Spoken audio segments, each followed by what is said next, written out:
एक गांव में हरिया नाम का एक किसान रहता था। उसके पास कुछ खेत थे पर वो बंजर पड़े हुए थे। हरिया के पास कुछ मुर्गियां थी जो अंडे देती थी।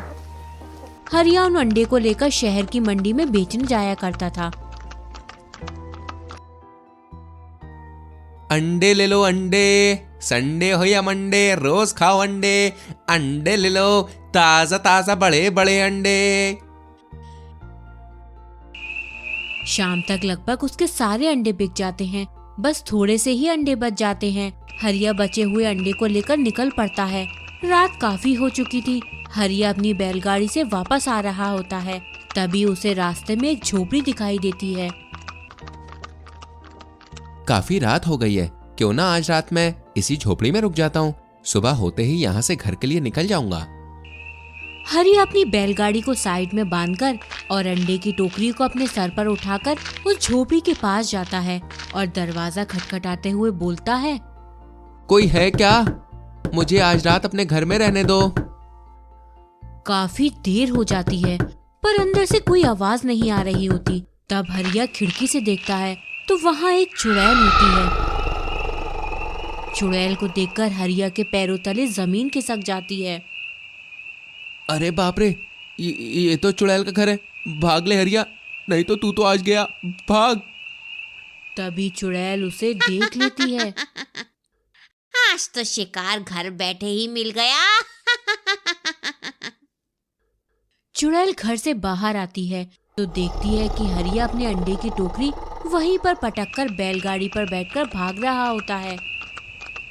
भाग धन्नो भाग, आज मेरी इज्जत का नहीं बल्कि मेरी जिंदगी का सवाल है। भाग। हरिया तेज बैलगाड़ी भगाते हुए वहाँ से भागता है। इधर चुड़ैल अंडा देखकर बोलती है, अरे ये कौन सा फल है, इतना सफेद फल?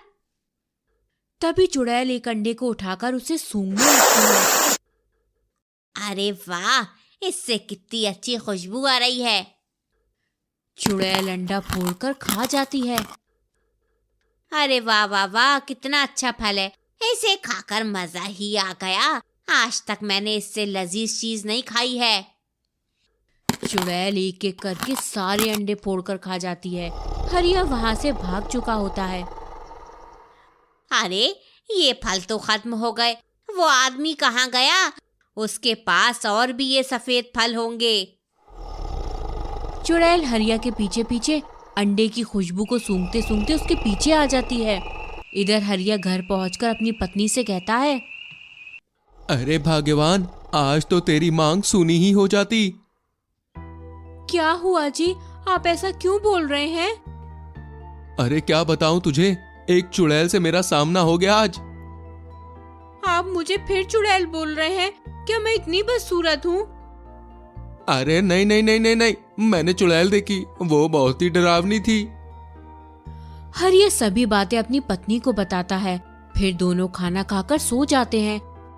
तभी वहाँ चुड़ैल उनके घर आ जाती है और चारों तरफ अंडे खोजने लगती है पर उसे कहीं अंडे नहीं मिलते। फिर चुड़ैल गांव घूमने के लिए निकलती है। तभी उसे खेत में बैगन का पेड़ लगा दिखता है। चुड़ैल को लगता है कि वो अंडों का पेड़ है। चुड़ैल उसमें से एक बैगन तोड़कर उसे खाती है। चुड़ैल को बैगन का स्वाद बेहद बेकार लगता है तो चुड़ैल बैगन को थूक देती है। आठू, ये कैसा फल है? ये तो कड़वा और अजीब सा है। वो फल तो लाजवाब था। तभी चुड़ैल को एक आइडिया आता है। क्यों ना मैं इस पेड़ पर ही वो सफेद फल अपने जादू से उगा दूं, फिर मैं उसे खा सकती हूँ। तभी चुड़ैल काला जादू करती है और अपनी शक्ति से पेड़ पर बैगन की जगह अंडे उगा देती है। चुड़ैल अंडों को खाने लगती है और देखते ही देखते पेड़ के आधे अंडे वो खा जाती है और आधे वहीं छोड़ देती है। आज तो पेट भर गया है, ये बचे हुए फल मैं कल के लिए छोड़ देती हूँ, कल आकर इन्हें खाऊंगी। ये कहकर चुड़ैल वहां से चली जाती है।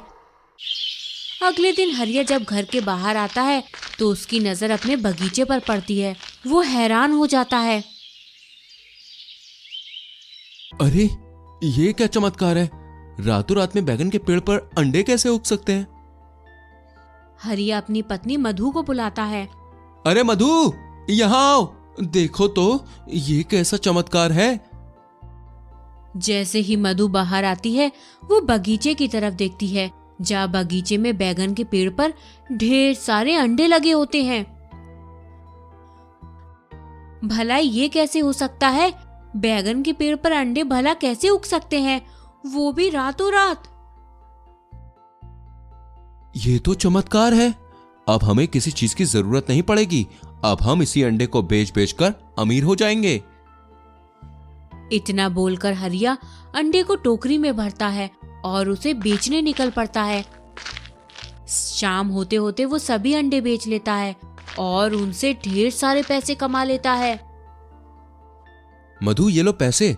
आज तो बहुत कमाई हुई है, वो भी बिना मेहनत के। दोनों बहुत खुश होते हैं और खाना खाकर सो जाते हैं। जैसे ही रात के समय चुड़ैल अंडा खाने पहुंचती है तो उसे बगीचे में एक भी अंडा दिखाई नहीं देता। ये क्या है, सभी फल गायब हो गए। ना जाने मेरे फल कौन चुरा के ले गया। मुझे फिर से फल उगाने पड़ेंगे। चुड़ैल अपनी शक्ति से अंडे फिर उगा देती है, जिसके बाद आधे पेड़ के अंडे वो खुद खा जाती है, बाकी अंडे वहीं छोड़ देती है। उस पर काला जादू कर देती है ताकि उसे कोई खा ना पाए। अगले दिन फिर हरिया उठकर सभी अंडों को टोकरी में इकट्ठे करता है और बाजार में बेचने के लिए बैलगाड़ी पर रखता है तो देखता है कि बैल बीमार है। मेरी धन्नो आज तो बीमार पड़ गई है। अभी हम अंडे कैसे बेचेंगे? ये तो खराब हो जाएंगे। क्यों ना मैं अपने ही गांव में अंडे को कम दामों में बेच दूं, ताकि मुझे कुछ तो फायदा होगा। हरिया वैसा ही करता है।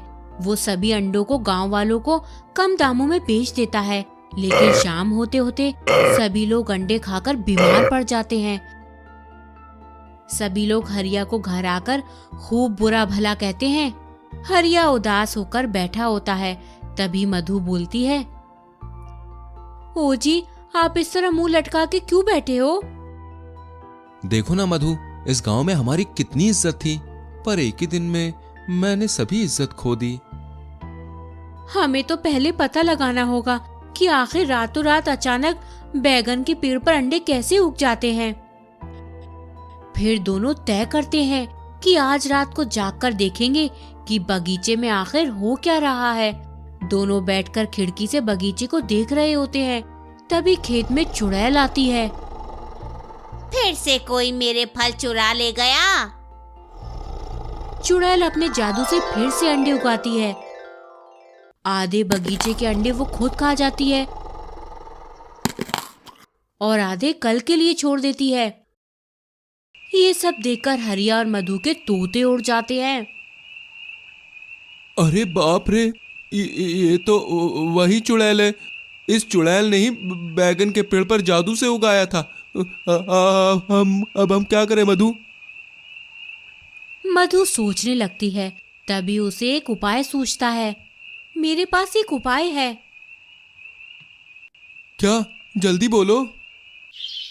फिर मधु सभी बचे हुए अंडों में इंजेक्शन के जरिए उसमें पवित्र जल भर देती है। अगली रात फिर चुड़ैल उस बगीचे में आती है।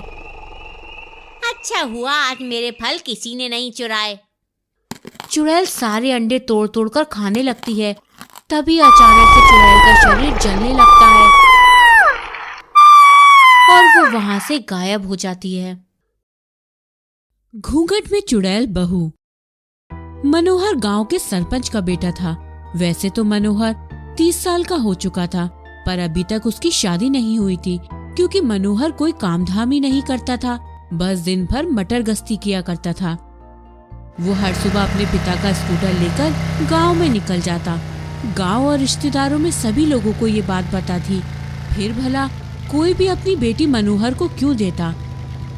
इसलिए मनोहर के माँ बाप को हर वक्त उसकी शादी की चिंता लगी रहती थी। एक रात मनोहर अपने दोस्त लल्लू के साथ अपने स्कूटर से लौट रहा होता है।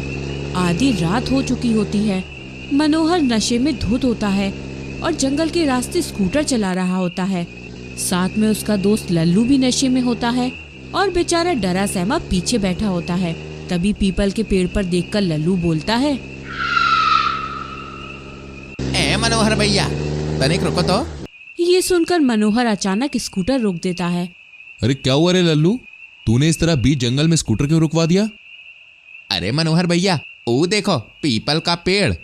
हाँ तो पीपल का पेड़ ही तो है, उसे देखकर तू इतना डर क्यों रहा है? मुझे लगा कि तू छुलछुलाने के लिए रुका है। अरे मनोहर भैया, तुमको मालूम नहीं है वो पीपल का पेड़ में भूत प्रेत का कब्जा है। चलो चलो भैया, स्कूटर को वापस मोड़ो, हम दूसरे रास्ते से जाएंगे। अबे चुप रे लल्लू, अरे भूत प्रेत जैसा कुछ नहीं होता, ये सब गांव वालों की मनगढ़ंत कहानियां हैं। और वैसे भी हम लोग रोज तो इसी रास्ते से जाते हैं ना, फिर आज तुझे डर क्यों लग रहा है? अरे भैया, का है कि हम बार बार दिन ढले से पहले ही यहाँ से निकल जावत हैं, लेकिन आज तो आधी रात बीत गइल बा। और मनोहर भैया, भूत प्रेत तो राते के दिखाई देवत है ना। अरे चुप रे लल्लू, पता नहीं क्या अनाप शनाप बोले जा रहा है तू। ये कहकर मनोहर लल्लू का मुंह बंद करा देता है और स्कूटर स्टार्ट करके आगे बढ़ने लगता है। वो जैसे ही पीपल के पेड़ के पास पहुंचता है, वहाँ से खूबसूरत सी लड़की घूंघट ओढ़े हुए लिफ्ट मांगने के लिए हाथ हिलाती है। और मनोहर अकेली लड़की को देखकर फूले नहीं समाता और उस लड़की के पास जाकर स्कूटर रोक देता है और उससे पूछता है, अरे जी, आप कौन है? इतनी रात हो गई, आप इस जंगल में क्या कर रही हैं? मैं यहाँ रास्ता भटक गई हूँ, मुझे समझ में नहीं आ रहा कि मैं अकेली कहाँ जाऊँ। इतना सुनते ही मनोहर मन ही मन बोलता है, अच्छी कोई बात नहीं, मैं आपको छोड़ दूंगा, आपको जहां भी जाना हो, बस आप मेरे स्कूटर पे आइए, बैठ जाइए। अरे मनोहर, ये कैसी बात कर रहे हो? हम इसे कहाँ बैठाएंगे? इस स्कूटर में सिर्फ 2 ही लोग बैठ सकते हैं, हम इसकी मदद नहीं कर सकते भाई। अरे देखो मैडम, आप किसी और से मदद मांग लो, हम आपकी कोई मदद नहीं कर सकते। अरे चल मनोहर, बहुत लेट हो रहा है यार। अरे यार, तू क्या बोल रहा है? मैं इतनी खूबसूरत लड़की को अकेले इस जंगल में छोड़कर कैसे जा सकता हूँ? मनोहर धीरे से लल्लू से बोलता है, अरे लल्लू, तू नहीं चाहता क्या तेरे भाई के पास भी कोई गर्लफ्रेंड हो यार? तू जानता है ना, पूरे गांव वाले मुझे नल्ला नल्ला कहते हैं, तू दोस्त होकर इतना नहीं कर सकता? अरे लल्लू, स्कूटर से उतर जा यार, तू जंगल के रास्ते से पैदल चल के जा, अब उतर भी जा यार। हर दोस्त कमीना होता है, लड़की के मिलते ही दोस्त को छोड़ दिया। अरे तू अपनी गलती पर आज नहीं तो कल जरूर पछताएगा मनोहर, याद रखना हमारी बात को। लाजबंती उसके स्कूटर पर बैठ जाती है। तभी मनोहर गाना गाता है, अरे घुंघटे में चंदा है फिर भी है फैला, चारों ओर उजाला, होश न खुद कहीं जोश में देखने वाला।